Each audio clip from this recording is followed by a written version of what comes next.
Assalamualaikum, welcome back to Invest Saham. Pada video ini kita akan membahas dan juga menjawab pertanyaan teman-teman para investor yang menanyakan nih terkait dengan dividen dan capital gain, terutama di saham-saham fundamental yang rutin bagi dividen. Sebelum lanjut, disclaimer on, ini bukan ajakan jual beli saham, so langsung saja kita ke pembahasan. Jadi untuk sepanjang tahun ini atau year to date, kita sudah melihat ya kenaikan dan penurunan IHSG. Namun di beberapa bulan terakhir memang IHSG kita itu sudah melesat cukup tinggi, guys. Dan memang kenaikannya pun bukan pure 100% dari kenaikan Big Banks, melainkan juga ada andil dari saham-saham konglomerasi. Dan memang IHSG kita beberapa kali menyentuh rekor all time high-nya. Jadi kalau misalkan ternyata IHSG kita ada koreksi, itu adalah hal yang wajar. Sama juga halnya dengan saham-saham yang sudah naik tinggi, ketika terjadi koreksi, ya berarti kan memang sudah waktunya take profit, guys. Dan memang sudah semestinya untuk turun dulu gitu ya. Adapun untuk saham-saham yang seperti itu, teman-teman bisa manfaatkan untuk melakukan swing trade. Tapi kita akan fokus ya membahas terkait dengan pertanyaan yang biasanya datang menjelang pembagian dividen. Nah, kenapa saya bahas jauh-jauh hari sebelum dividen final di tahun 2026 nanti? Karena sebenarnya di bulan Desember ini menjadi peluang yang sangat bagus untuk mengumpulkan saham-saham yang rutin bagi dividen, terutama yang turun ke harga bawah. Nah, ini menjadi salah satu peluang yang bagus. Tapi nanti akan tetap ada memo ya agar teman-teman tidak FOMO gitu, guys, untuk di saham-saham yang memang belum memiliki tanda reversal. Kita akan coba contohkan ya dengan beberapa saham yang rutin bagi dividen. Di sini yang pertama adalah AADI, guys. Nah, jadi pertanyaan yang sering muncul nih menjelang pembagian dividen, tapi biasanya munculnya itu setelah ada pengumuman dividen gitu ya. Pertanyaannya seperti ini. Lebih baik ambil dividen atau capital gain? Kan terakhir beli dividen, terakhir beli saham yang akan bagi dividen adalah di tanggal cum date-nya dividen. Cum date itu adalah hari terakhir untuk membeli. Lalu di ex-date-nya banyak yang berpikir bisa jualan. Jadi dia itu berpikir ingin untung cepat, guys, dari pembagian dividen. Padahal pada faktanya tidak bisa seperti itu. Kebanyakan tidak bisa seperti itu. Kecuali teman-teman itu memang ingin invest jangka panjang. Jadi ya silahkan ambil dividennya. Kalau teman-teman ingin invest jangka panjang. Nah, ini catatan juga nih. Ya, saya ulangi lagi, guys. Kalau misal teman-teman ingin invest jangka panjang, silakan ambil dividen dan memang tidak perlu memikirkan untuk kapan jualnya. Ya, kalau misal turun, beli sebanyak-banyaknya, terima dividen, ya wes, sudah gitu ya. Dan di hold, karena kan invest jangka panjang. Nah, berbeda dengan teman-teman yang mungkin ingin mendapatkan keuntungan gitu ya dari adanya katalis dividen ini yang biasanya memang bisa menaikkan harga saham. Nah, ini yang menjadi poin pentingnya. Kita ingin cuan ya sebelum dividen ataupun pas pembagian dividen itu bagaimana caranya agar cuannya maksimal dengan garis besar cuan maksimal ya, bukan pilih kedua-duanya. Seperti itu, guys. Ya, jadi kalau misalkan ingin ambil dividen lalu jual di X date, beli come date jual X date, itu kebanyakan akan terkena dividen trap. Nah, contohnya ada di AADI. Ini baru saja terjadi, guys ya, kemarin. AADI itu bagi dividen yield-nya itu kemarin itu di 7%-an sebenarnya. Ya, di 7%-an kalau dari harga tinggi. Nah, untuk proyeksi dividen 2026 ya kalau misalkan bagi lagi nih dengan perhitungan kita dari EPS-nya, kita hitung ini kan berdasarkan proyeksi earning per share di full year 2025 untuk dividen 2026 gitu ya. Kita hitung berdasarkan dividen payout ratio-nya yang ada di sekuritas ya, kita hitung-hitung. Nah, muncullah angka proyeksi dividen itu berpotensi bagi Rp528 per saham. Nah, ini proyeksinya untuk di 2026 dengan yield 7%-an, mirip dengan dividen interim kemarin. Tapi ya syukur-syukur lebih besar karena memang angka ini masih bisa berubah, guys. Ya syukur-syukur lebih besar gitu ya, tidak lebih kecil. Nah, sebenarnya kemarin pun dividen AHD ini di Rp538 per saham ya. Tapi kan perhitungannya ini dari harga 8.800, bukan dari 7.500. Nah, kita hitungnya di 7.500, guys. Jadi berbeda ya proyeksi dividen yang ini dengan dividen yang sudah dibagikan. Nah, untuk AADI, di sini ada dividend trap. Ini kan dia yield-nya itu sekitar 6-7% karena dari harga 8.700 lah, bisa teman-teman hitung lah ya. Nah, ini dia itu ya sekitar segitulah, sekitar 6-7%. Yield-nya ya, yield-nya. Ini kan close-nya di 8750. Nah, di sini sampai open itu ya 5% lah, sorry guys ya, 6 sampai 5%-an.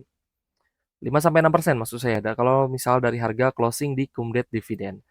Nah, tapi banyak kasus dia memang terkena dividen trap, tapi ditambah dengan penurunan harga saham setelah open market karena banyak yang jualan. Nah, di sini pun juga menjadi resikonya.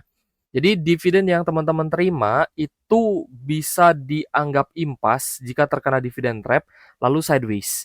Tapi kalau misalkan terkena dividen trap lalu turun, ya otomatis teman-teman nombok kalau belinya di Kumdet Dividen. Paham ya? Jadi kalau misal teman-teman dadakan nih belinya di Kumdet Dividen lalu terkena dividen trap, nah di sini impas, impas dengan dividennya, tapi ketika harga turun lebih dalam lagi, di sini teman-teman boncos alias rugi. Jadi tidak bisa ya jual di ex-date, ya pasti impas, ya ibarat ngapain gitu ya, nggak ada gunanya. Kalau misal beli kumdet jual ex-date, kecuali langsung naik lagi. Nah itu tapi jarang guys. Hanya beberapa saham saja yang seperti itu. Yang lebih baik sebenarnya teman-teman beli di area low-nya. Makanya kita itu lebih suka beli di area sideways. Kenapa? Karena dengan mudahnya untuk menentukan area support untuk kita buy. Seperti contohnya di area sideways ini, ya sekitar pertengahan tahun ya 2025 di Juli sampai di September bahkan, ini beberapa bulan ini dia sideways guys. Ya meskipun memang bisa swing sebenarnya. Tapi untuk yang invest jangka panjang, yang memang mau buy on weakness, itu lebih baik di harga bawah belinya gitu ya, sebelum naik ya, sebelum naik. Tapi ketika sideways seperti ini kita lebih mudah untuk menentukan, oh berarti patokannya kita bisa beli itu di 6.700-an. 6.700, 6.800. Nah, jika sudah di atas 7.000, kita stop dulu pembeliannya. Gitu ya, lebih baik seperti itu guys. Jadi kita buy low saja untuk teman-teman yang terbiasa cicil beli saham. Lalu, untuk menentukan apakah lebih baik ambil dividen atau capital gain, nah ini bisa teman-teman nilai berdasarkan harga average yang kalian miliki. Contohlah saham AADI, kalian punya average harga di 7.000 lah ya, kita ambil tengahnya guys, di 7.000. Average harga teman-teman di 7.000, teman-teman sudah ambil sejak di Agustus 2025. Lalu AADI ini akan bagi dividen sebesar anggaplah 6% ya. Dividen yang kemarin dibagikan 6%-an, anggaplah 6%. Tapi teman-teman itu sampai di harga yang lumayan tinggi ya, yang sempat dicapai oleh AADI itu di 8.950, kalian itu cuan 27,9%. Ya kita bulatkan ke 27% lah ya, 27%. Nah, otomatis ada gap gitu, guys. Ada gap, ada perbedaan antara dividen yield dan juga capital gain. Tapi kalau misalkan dividen yield-nya lebih besar daripada capital gain-nya, kalian bisa hold dan ambil dividen. Itu pun dengan resiko ya dividen trap ini. Tetap ada resikonya, guys. Resikonya dividen trap dan tidak ada jaminan harga sahamnya langsung bounce back lagi. Pasti ada potensi juga dia turun seperti contohnya AADI ini. Makanya ini contoh yang paling bagus nih untuk sebelum dividen final nanti ya. Jadi teman-teman malah bisa ambil yang capital gain. Kalau kalian sudah punya di harga bawah, tapi ternyata dividen yield-nya itu hanya 6%, anggaplah 10% guys, anggaplah 10% karena teman-teman punya average bawah gitu ya, punya harga bawah. Anggaplah yield-nya kalau yang beli di Kumdet itu 6%, tapi kalian karena punya di harga bawah jadi naik misalkan jadi 10%. Anggaplah seperti itu. Tapi kan lebih cuan yang 27%. Persentase keuntungannya lebih cuan ketika kalian jual. Gitu guys. Itu untuk teman-teman yang swing trade, trend follower gitu ya, ataupun ya memang untuk jangka menengah atau jangka pendek.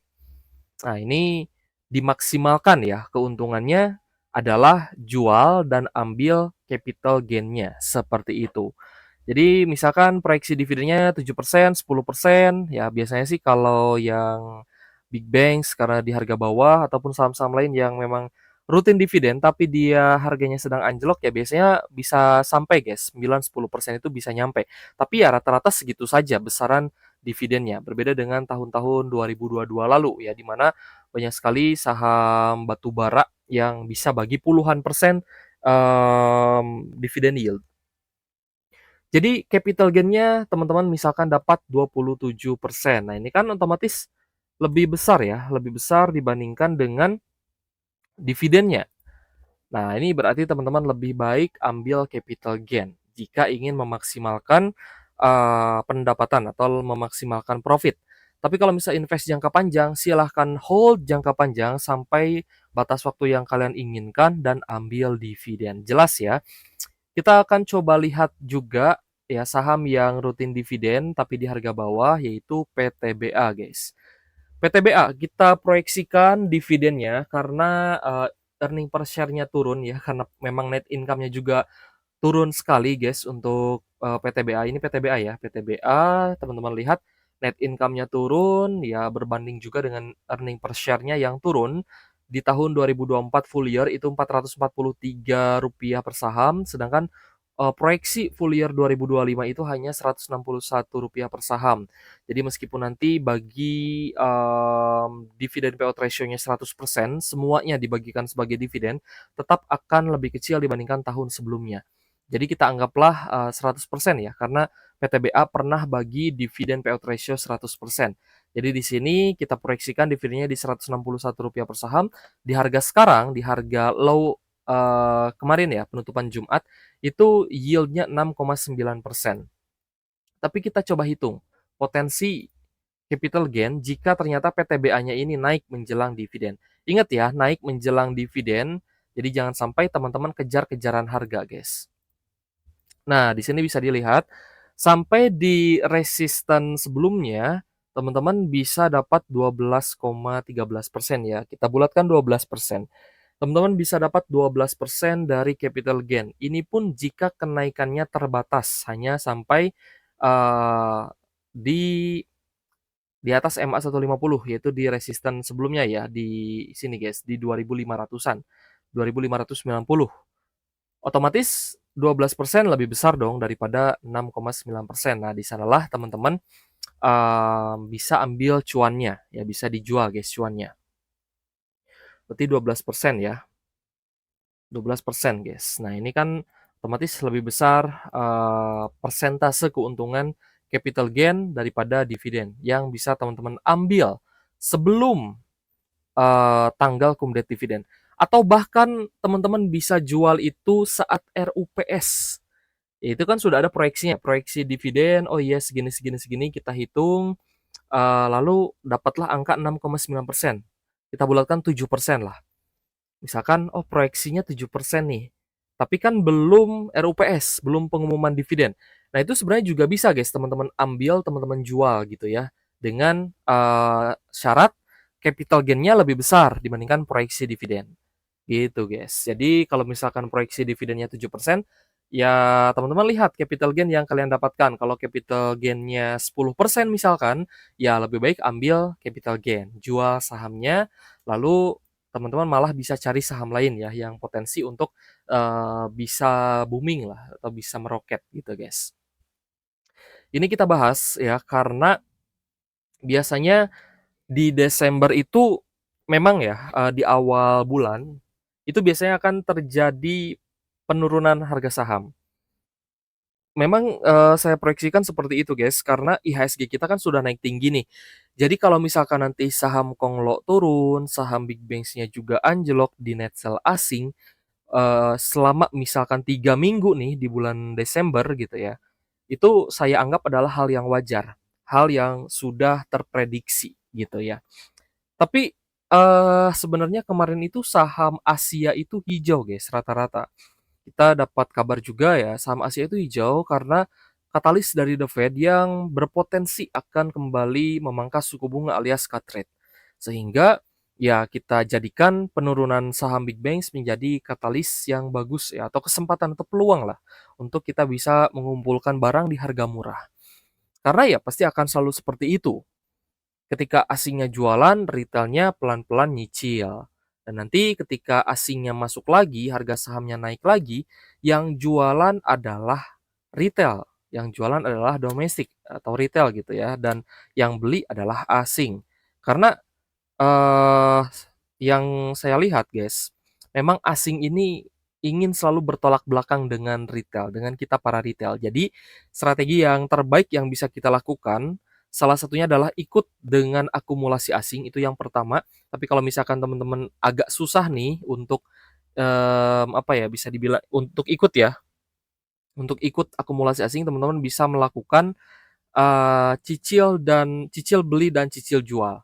Gitu, guys. Jadi kalau misalkan asingnya akumulasi, teman-teman cicil buy gitu ya. Nanti semisal ada tanda-tanda asingnya jualan, sideways atau, overbought, nanti teman-teman bisa ikut dengan asing ketika asingnya jual. Jadi jualnya pun bertahap gitu ya. Jadi, kita tidak terlalu kena gocekan lah, seperti itu, guys. So, PTBA memang secara fundamental turun ya karena harga batu bara juga memang sedang down, jadi sangat wajar sebenarnya ya untuk, perusahaan-perusahaan batu bara net income-nya rata-rata turun, itu sangat wajar sekali. Selanjutnya adalah BBRI. Nah, tadi kan kita bahas juga untuk big banks karena ada potensi cut rate di akhir tahun. Jadi, kalau misalkan big banks-nya anjlok ya teman-teman pintar-pintar untuk mencari harga entry buy di harga murah tentunya. Kemarin kita sudah bilang ke teman-teman, kita juga sudah proyeksikan untuk harga supportnya di sekitar, 3790 sampai 3800 ini menjadi buy satu, buy 2-nya di 3650 ya sampai di 3600 ya kalau syukur-syukur teman-teman dapat di 3600-an nanti ya. Lalu support selanjutnya di 3500 guys, ini untuk pembelian ketiga. Tapi kalau misal teman-teman ingin menjadikan ini hanya 2 kali buy saja juga tidak masalah. Ataupun menunggu sideways dulu juga tidak masalah guys, yang penting jangan all in ya. Pelan-pelan aja agar teman-teman, bisa mendapatkan harga yang ibaratnya memuaskan lah, memuaskan gitu ya. Jadi tidak tidak ada penyesalan, guys. Wah, kalau, saya tahu bakal turun lagi, belinya besok gitu ya. Nah, itu jangan sampai ya ada seperti itu, guys, karena energinya negatif. Ya, jadi biar positif, ya kita semakin murah semakin beli, tapi juga harus diperhatikan pembeliannya. Untuk proyeksi dividen dari, BBRI di Rp340 per saham, tapi tentunya ini bisa berubah ataupun nantinya bisa dipecah ya menjadi 2 kali pembagian, yaitu dividen interim biasanya di akhir tahun, nanti akan dibagikannya biasanya di Januari, guys. Tapi pengumumannya di akhir tahun. Lalu nanti dibagikan sisanya itu sebagai dividen final. Meskipun di tahun 2025 ini tadi kita lihat ya untuk, IHSG kita itu sempat turun guys ya di sekitar bulan April. Ya Maret April ini kan pembagian dividen. Nah, IHSG-nya lagi turun-turunnya tuh guys. Jadi ya pas pembagian dividen kesempatan juga untuk buy.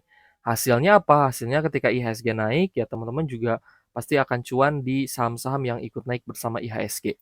Seperti itu guys. Untuk BBRI net income-nya juga agak sedikit turun sebenarnya, tapi it's okay ya, IPS-nya juga di sini mengikuti.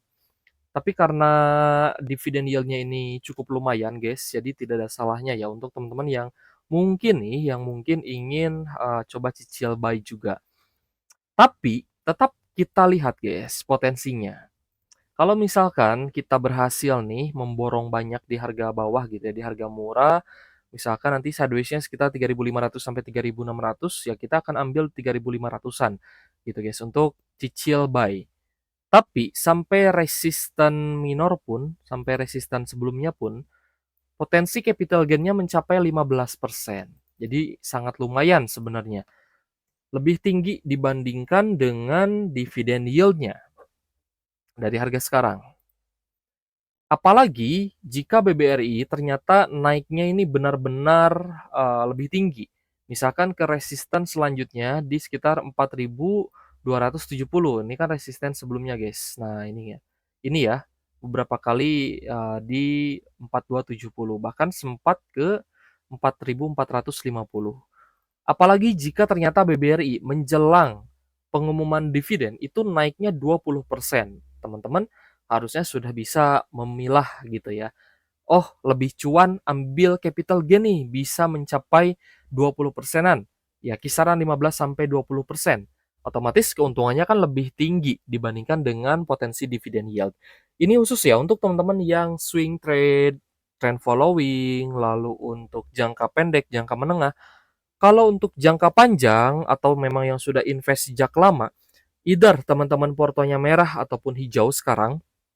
Kalau hijau ya mungkin untung berarti punya harga bawah, tapi kalau merah ya berarti harus averaging down gitu ya. Either teman-teman udah lagi kondisi cuan ataupun floating loss, ya dividennya diambil aja guys, gitu ya. Kalau untuk yang investasi jangka panjang, karena yaitu keuntungan dari menunggu dalam investasi adalah dividen. Jadi dividennya jangan di skip gitu ya, karena kan juga masih merah portonya, sehingga dividennya wajib diambil untuk yang investasi. Sedangkan untuk yang trader ya swing trade, lalu untuk trend follower ya untuk jangka pendek dan jangka menengah, teman-teman bisa ambil persentase mana yang lebih besar. Biasanya sih memang persentase capital gain lebih besar dibandingkan dividennya. Agar ya salah satunya agar kita tidak terkena dividen trap, lalu uang kita bisa diputar lagi di saham lain yang potensial. Seperti itu, guys. So, untuk teman-teman yang ingin mencari saham-saham yang membagikan dividen rutin dan punya dividen yield yang cukup tinggi, sebenarnya harus dihitung ulang guys ya. Bisa kita lihat sebenarnya di sekuritas, tapi ini harus dihitung ulang, jujur ya, harus dihitung ulang. Harus dihitung ulang berdasarkan proyeksi EPS, berdasarkan berapa persen dividen payout ratio. Setelah dihitung-hitung nanti akan muncul guys, berdasarkan harga sekarang itu kira-kira berapa nih dividen yield-nya. Apakah dividen yield-nya worth it untuk kita ambil sahamnya atau tidak. Nah, mungkin nanti ya mendekati Desember, mendekati akhir Desember lah kalau misalkan nanti sudah banyak saham yang turun, kita akan bahas guys. Saham-saham yang menarik ya, yang berpotensi bagi dividen jumbo, kita akan bahas guys. Termasuk juga mungkin saham yang sering ditanyakan nih di kolom komentar, Kak, BJTM, Kak, BJBR gitu ya. Apakah masih bagus atau enggak? Seperti itulah ya. Oke guys, kita cukupkan ya untuk pembahasan kita di video ini. Semoga ini bisa mencerahkan teman-teman terkait dengan pertanyaan, ambil dividen atau capital gain. Catatan pentingnya adalah kalian harus ambil harga bawah dulu. Entry buy di harga yang murah dulu guys. Dan ketika naik nanti, teman-teman hitung berapa besar potensi dividen yield dan seberapa besar capital gain yang sudah kalian dapatkan. Baru teman-teman bisa membandingkan nih, lebih besar capital gain atau lebih besar dividen. Baru teman-teman ambil keputusan. Ah, lebih besar capital gain, berarti saya ambil capital gain-nya, saya jual dan cuan. Tapi kalau misalkan dividen lebih besar, ya sudah di hold ambil dividen. Seperti itu. Oke guys, terima kasih sudah menonton dan semoga bermanfaat untuk teman-teman. Thank you for watching. See you on the next video. Wassalamualaikum warahmatullahi wabarakatuh.